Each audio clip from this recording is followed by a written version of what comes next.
Aujourd'hui, nous allons découvrir la vie de Lee Miller, mannequin, photographe de mode et journaliste de guerre. Sa vie a été exceptionnelle, marquée par une capacité à se réinventer et à traverser les époques. Plongez avec moi dans ce récit fascinant de la vie sur Lee Miller.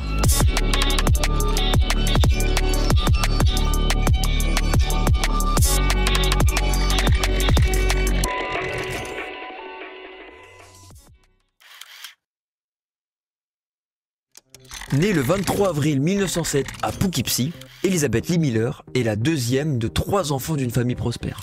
Son père, Theodore Miller, est ingénieur et inventeur, et il va jouer un rôle central dans la vie de Lee Miller. Il était lui-même passionné par la photographie, et il lui a appris à photographier dès son enfance, et elle a souvent cité son père comme une source d'inspiration. Leur relation semblait être fondée sur une admiration mutuelle autour de la photographie. Mais certaines actions de son père, à son égard, laisse croire que c'était peut-être plus que de l'admiration. Theodore Miller, donc son père, la prenait nue en photo. Et quand je parle de photo nue, je parle pas de la classique photo de quand t'es bébé dans ta baignoire. C'est des vraies séances de photos où Lee Miller pose nue devant son père. Ces séances photos ont commencé lorsque Lee Miller avait 15 ans, donc elle était en âge de comprendre ce qui se passait. Et plus grave encore, elle était en âge de comprendre que son père avait un regard sur elle. J'ai pas retrouvé de photographie de cette époque, mais pour être honnête, j'ai pas beaucoup cherché. C'est vraiment glauque, et même si j'avais retrouvé des photos, je trouve que ça apportait rien de plus à la vidéo, à part me foutre des images horribles dans le crâne. J'ai simplement retrouvé une séance photo datant du 1er juillet 1928. Lee Miller avait alors 21 ans.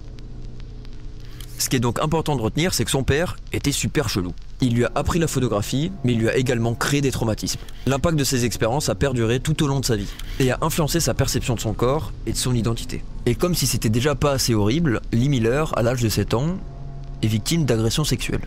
L'identité de son tueur n'est toujours pas officiellement connue, bien qu'il ait souvent mentionné qu'il s'agirait d'un ami de la famille. C'est juste horrible ce qu'elle a vécu, et elle était en pleine construction de son identité. Ce viol lui donna une IST, la gonorrhée, plus familièrement appelée la chaude-pisse. Ce début de vidéo est tragique, mais c'est important d'en parler pour comprendre comment est-ce que Lee Miller s'est construite pendant son enfance. Lee Miller a donc suivi un traitement pour guérir de cette IST. Mais vous pouvez bien imaginer qu'en 1914, les traitements sont limités. Mais heureusement, le traitement fonctionne et Lee Miller guérit. Enfin, une bonne nouvelle, cependant, psychologiquement et émotionnellement, elle a lutté toute sa vie pour combattre contre ces expériences traumatiques. On va faire un bond dans le temps, on arrive en 1927. Lee Miller vit à New York. Alors qu'elle traverse une rue, une main l'attrape. Cette main la tire en arrière, l'empêchant de traverser, et ainsi l'évite d'être renversée par une voiture. Cette main, c'est celle de Condé Nast, l'éditeur de Vogue. Il est impressionné par sa beauté, et il lui demande si elle veut bien poser pour la prochaine couverture du magazine Vogue. Ça fait vraiment scène de film, mais pourtant c'est bien ce qui s'est passé. Et c'est comme ça que Lee Miller commence sa carrière de mannequin. Et ce qui est encore plus fou, c'est que très rapidement, elle devient l'un des modèles les plus en vue des années 1920. Le photographe Edward Steichen, un maître du portrait et de la photographie de mode, fut l'un des premiers à la photographier pour Vogue. Bien qu'elle ait du succès, Lee Miller ne veut pas se contenter d'une carrière dans le mannequinat. Elle désire explorer davantage le monde artistique, et en particulier la photographie. En 1929, elle quitte New York pour Paris. Elle est décidée de suivre une carrière de photographe. Elle y rencontre le surréaliste Man Ray. Il est à la recherche d'une assistante pour l'aider dans son travail photographique. Ils entament non seulement une relation professionnelle, mais aussi une relation amoureuse. En tant qu'assistante et muse de Man Ray, Lee Miller apprend les techniques de la chambre noire. Une chambre noire est un espace sombre où la lumière entre par un petit trou, projetant une image inversée sur une surface qui crée l'image grâce à la lumière. Cela permet donc de capturer les images et ensuite de les développer en photos visibles. En gros, c'est la salle rouge dans les films. Lee Miller apprend également la composition d'images, et elle s'approprie peu à peu la photographie comme un moyen d'expression personnelle. C'est pendant cette période qu'elle co-développe la technique de la solarisation. C'est un procédé photographique qui produit un halo lumineux autour des objets, et ça donne un effet étrange à la photo. Genre cette photo, c'est faisable grâce à ce procédé. C'est pas de la retouche photo, c'est pas de la post-prod, c'est vraiment fait sur le moment grâce à cette technique. Man Ray s'attribue le mérite, mais en vérité, c'est Lee Miller qui a trouvé cette technique par accident dans la chambre noire. Elle devient petit à petit une figure centrale de la communauté artistique parisienne. Elle photographie des artistes connus tels que Picasso, Jean Cocteau ou Max Ernst. Max Ernst. Il est technique celui-là à prononcer. Elle joue également dans le film de Jean Cocteau, Le sang d'un poète, sorti en 1930. Ce film renforce son lien avec le surréalisme. Le surréalisme est un mouvement artistique du XXe siècle qui explore l'inconscient et libère l'imagination. En gros, c'est le fait de mélanger rêve et réalité. Ça crée des images surprenantes, même perturbantes, pour révéler une autre manière de voir le monde. Avec Man Ray, leur relation se complique. Elle est trop intense et elle devient destructeur. Elle s'arrête donc en 1932, mais ils restent en contact et ils s'envoient des nouvelles par-ci par-là. Lee Miller est de retour à New York en 1932 et elle ouvre son propre studio photographique à Manhattan.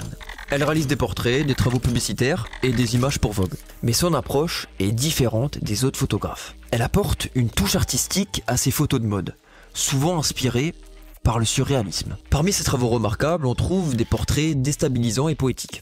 Le cadre et l'utilisation de la lumière donnent cet aspect étrange. Lee Miller mêle subtilement commerce et art, surréalisme et photographie de mode. En 1914, Lee Miller épouse un riche homme d'affaires égyptien, Aziz El Laouibé, et s'installe avec lui au Caire. Au début, elle kiffe sa vie, elle découvre de nouvelles cultures, elle découvre de nouveaux paysages, de nouvelles personnes, c'est super. Mais très vite, elle s'emmerde. Elle ressent une profonde solitude loin de ce monde artistique qui l'avait tant stimulée. Elle se tourne vers la photographie de paysage, capturant la beauté austère des déserts égyptiens. C'est là qu'elle réalise l'une de ses images les plus célèbres, Portrait of Space. Une toile déchirée, vue sur un désert infini. Cela reflète assez bien son enfermement et sa quête d'évasion et de liberté. En 1937, elle se rend à Paris pour retrouver des amis. Et c'est là qu'elle rencontre Roland Penrose. C'est un artiste britannique surréaliste avec qui elle sent un feeling étrange. Leur relation est tellement intense et spéciale qu'elle commence à remettre en question son mariage avec Aziz. C'est en 1939 qu'elle décide de quitter Aziz et de quitter définitivement l'Égypte pour rejoindre Londres. Elle y revoit Roland Penrose. Elle l'épousera après la guerre. Car oui, la Seconde Guerre mondiale explose. La Seconde Guerre mondiale transforme radicalement Lee Miller. Pendant le Blitz, elle décide de s'engager en tant que journaliste de guerre pour le magazine Vogue. Le Blitz est la campagne de bombardement menée par l'Allemagne nazie contre le Royaume-Uni. Cette décision lui permet de capturer les destructions causées par les bombardements à Londres, mais aussi de suivre les troupes alliées pendant la libération de l'Europe. Et Lee Miller est présente lors de plusieurs moments clés de la guerre. Elle photographie la libération de Paris, le siège de Saint-Malo, ainsi que les atrocités des camps de concentration, comme Buchenwald ou Dachau. Elle est l'une des premières journalistes à rentrer dans ces camps. Et ces images de ces horreurs, notamment celles des survivants décharnés et des cadavres, sont parmi les plus poignantes de l'histoire. Elle réalise un autoportrait dans la baignoire d'Adolf Hitler, dans son appartement personnel à Munich. Cette image est chargée de symbolisme. Le contraste entre la banalité de l'endroit et la réalité des atrocités qu'elle venait de documenter donne à cette photo une signification profonde. Une fois la guerre terminée, Lee Miller souffre de stress post-traumatique. Les horreurs qu'elle a vues la poursuivent, et elle cherche à les oublier en se tournant vers l'alcool. Et elle arrête presque complètement la photographie. En 1947, elle donne naissance à son fils, Anthony Penrose, avec Roland Penrose. Leur maison à Farley Farm, dans le Sussex, devient un centre artistique. Ils accueillent des artistes comme Picasso, Man Ray, Max Ernst et Henry Moore. La guerre laisse des cicatrices invisibles sur Lee Miller. Elle lutte contre la dépression et l'alcoolisme pendant des années. Et à la fin des années 1960, elle est diagnostiquée d'un cancer. Malgré ça, elle trouve un refuge dans la cuisine et elle y trouve une nouvelle forme d'expression créative. Elle cuisine pour ses invités avec la même passion qu'elle avait investie dans son art. Elle finit par décéder en 1977 à cause de son cancer. La redécouverte du travail de Lee Miller commence après sa mort. Son fils, Anthony Penrose, consacre sa vie à archiver et promouvoir ses œuvres. Et aujourd'hui, Lee Miller est l'une des photographes les plus influentes du XXe siècle. Elle laisse un témoignage visuel puissant des événements les plus bouleversants de son époque.